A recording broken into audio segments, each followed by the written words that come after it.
তো এই যে টমেটো গাছগুলোতে ওই যে বারবার করে জল দিয়েছিলাম, আর আমি সর্ষের খোল ভিজিয়ে রেখেছিলাম, তো সেটা আমি দিয়েছিলাম আর কি, দিয়ে বেশ জল দিতে অনেকটা বড় হয়ে উঠেছে। আর এই যে ফুল টুল ধরেছে, টমেটো খাওয়া যাবে। তো ওই যে দুটো যে চটি চটি দেখছেন, ওইটা ভালো করে কুপিয়ে আর এই যে ঘাস তুলে আর ওই চুবড়ির মধ্যে রেখেছি। তো সকাল থেকে ওইগুলোই করছি। ওই বড় কোদালে কিছুটা করেছি, ছোট কোদালে কিছুটা করেছি। আর এইগুলোতে না আমি ওই সর্ষের খোল ভিজিয়েছিলাম, সেই জল দিতেই এই যে এই যে ফুল এসেছে এখানেও। তাই গাছগুলো বেশ চেহারা ভালো আছে, টমেটো গাছগুলো চেহারা বেশ ভালো আছে।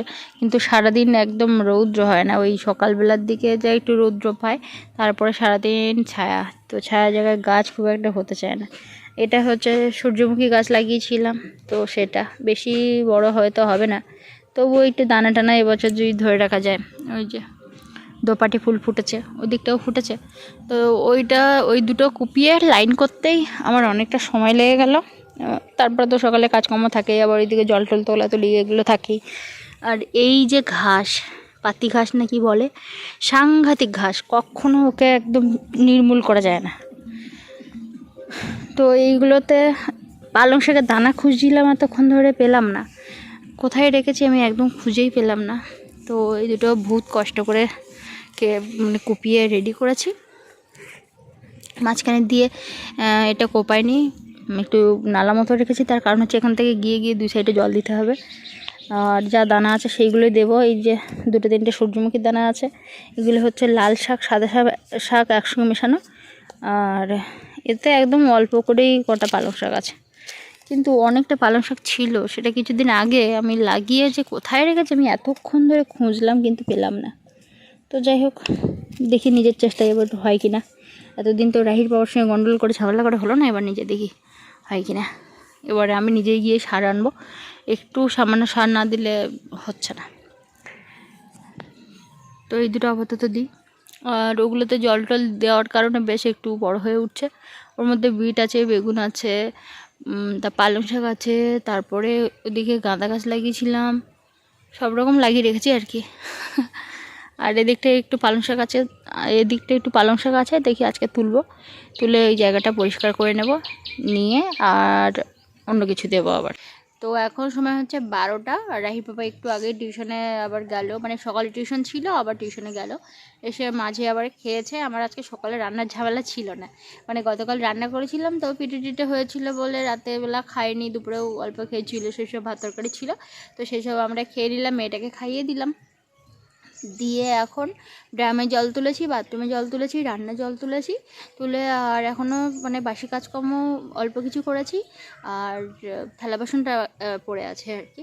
আর সাথে হচ্ছে বাগানে অনেকটা জায়গা কোপালাম, আমি একটু শাক দেবো ওই জন্য। আর রাহির বাবার আশায় থাকলে মানে প্রতি বছরের মতো বাগান ওইভাবে পড়ে থাকবে। আর রাহির বাবাকে বললাম একটা ছোট দেখে কোদাল এনে দিতে, যাতে আমি বসে বসে একটুখানি কোপাতে পারি। আর ওই দাঁড়িয়ে উঁচু হয়ে মানে দাঁড়িয়ে নয়, ওই উপরে হয়ে কোদালে কোপালে না আমার মানে সমস্যা হয়, আর আমি পারি না খুব একটা। আর সত্যি কথা বলতে এসব কাজ বাবাই করেছে, আমি খুব একটা করিনি কোনো দিন, তো একটুতেই কষ্ট হয়ে পড়ে। বাগানে কিন্তু ভালোই খাটি। তো ভাবলাম যে না, বসে না থেকে টুকটুক করে কাজকর্ম করি। আর পিঠে খাওয়ার জন্য আর খিদে তো তেমন নেই। অনেক বন্ধুরাই কিন্তু আমাকে কমেন্ট করেন ভালোর জন্য, যে তোমাদের তো জায়গা আছে, বা ফোনে জিজ্ঞাসা করেন যে তোমাদের তো জায়গা আছে পাশে বা সামনে কিছুটা, তাহলে তোমরা কেন সবজি চাষ করো না। সত্যি বলতে প্রচুর একটা খাটতে হয়, জল দেওয়ার ব্যবস্থা যদি না থাকে তাহলে ওই বালতি ভরে ভরে পুকুর থেকে ওই নিচ থেকে জল তুলে তুলে জল দেওয়া সাংঘাতিক একটা কষ্ট হয়।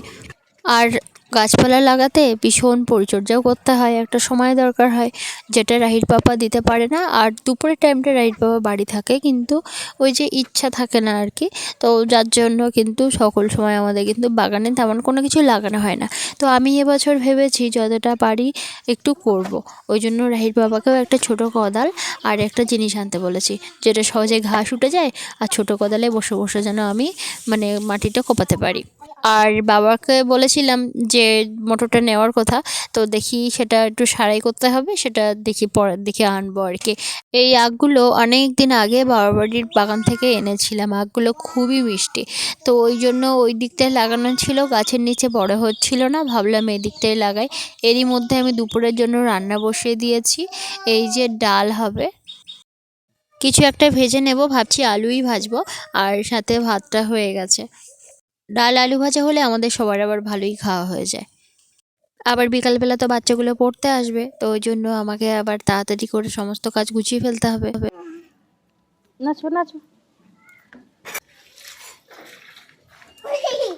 রাহির বাবা বাড়ি এসে এইটুকু কুপিয়ে দিল, আর আমি তো এই দিকটায় পুরো জল টল দিয়ে কুপিয়ে টুপিয়ে করলাম। তারপরে এই যে পুরো নালাটা দেখছেন, ভিজে নালা, এর মধ্যে কিন্তু এই যে ভিজে যে নালাটা দেখছেন, এর মধ্যে আমি আগ দিয়েছি, মানে সোজা সোজাভাবে দিয়েছি আর কি। আর এইগুলো তো লাগালাম। রাহির বাবাকে বললাম প্রত্যেকদিন একটু একটু করে কোপাতে কোপাতে হয়ে যাবে, তুমি আজকে একটু কুপিয়ে দাও, কালকে একটু কুপিয়ে কুপিয়ে কুপিয়ে এখানে অন্য কিছু লাগাবো আর কি। এগুলো জল দিয়েছি আজকে। ওইখানে যে গাঁদা গাছটা ছিল, এই যে কি সুন্দর ঝাঁকড়া ছিল, জানি না গরু না কি ঢুকে একদম পুরো ভেঙে দিয়ে গেছে, সকাল থেকে উঠে দেখি পুরো ভাঙা। ওই জন্য আমি ওর মধ্যে একটু লাগিয়েছি। কত সুন্দর হয়েছিল, ঠিক এই গাছটার মতো হয়েছিল, এত সুন্দর ঝাঁকা হয়েছিল, আর কি সুন্দর কুড়ি এসেছিল। গাছগুলো না আমি কেটে কেটে এরকম মানে ঝাঁকড়া করেছি আর কি, নাহলে হয়তো এতদিন আগেই ফুল হয়ে আগেই হচ্ছে বুড়ো হয়ে যেত গাছ। তো আমি কেটে কেটে এরকম ঝাঁকড়া করে রেখেছি আর কি, এরপরে আস্তে আস্তে ফুল ফুটবে। ওই তো গরম জল সব ফেলে দিলে তুমি। প্রচুর ধুলো হয়, আপনারা বলেছেন যে পায়ে পায়ে প্রচুর ধুলো ওঠে, তো তোমরা ওই বাইরে ওই ওঠার পথে একটা পা মোছার জন্য কিছু রেখে দেবে। বাপরে বাপ, রাখার মতো নেই, আমার মেয়ের সঙ্গে সঙ্গে তুলে এদিক ওদিকে ফেলে দেয়। আর এমনিতেও কেন জানি না আমাদের ঘরটাতে প্রচুর ধুলো হয়। বাচ্চারা পড়তে এসেছে, ওদের কাছেই বসে আছি, তো ওই জন্য কোনো কথা বলছি না, নিচের দিকে একটুখানি ভিডিওটা অন করেছি, ভেবেছি পরের দিকে একটু ভয়েসার দিয়ে দেব। আমার একজন বন্ধু বলেছিলেন যে তুমি একটু হার পরবে, ওই জন্য চান কেটে উঠে আর এই হারটাই বের করলাম। আরও একটা হার আছে, সেটা একটু মোটা, তো ভাবলাম যে তাহলে এটাই পরি। মেজো বোন দিয়েছিল, বলছিল দিদি অনেক দিন রং থাকবে, সত্যিই অনেক দিন পরলাম। কত ইংলিশ কবিতা আছে, আর আমি এইটা আমার খুঁজতে পেরেছি। কি দু হাতে লিখবি বলছিস নাকি? জানি এক হাতে এখনো খড়ি দিতে পারলো না। এক হাতে এখনো খড়ি দিতে পারলো না, পুরো দু শুনতে পাচ্ছেন কত জোরে জোরে পড়ছে। বারান্দায় বসে ভয়েস চ্যাট দিচ্ছিলাম, তো দেখলাম যে আমার কথা কিছুই শোনা যাচ্ছে না। তারপরে এলাম বাগানে, ও বাগানে দৌড়ে দৌড়ে আসছে, মা এটা কি বলে দাও, ওটা কি বলে দাও। তারপরে ওকে আরেকটা বই বের করে দিয়ে আমি এসেছি এখন এই সাইডটায়।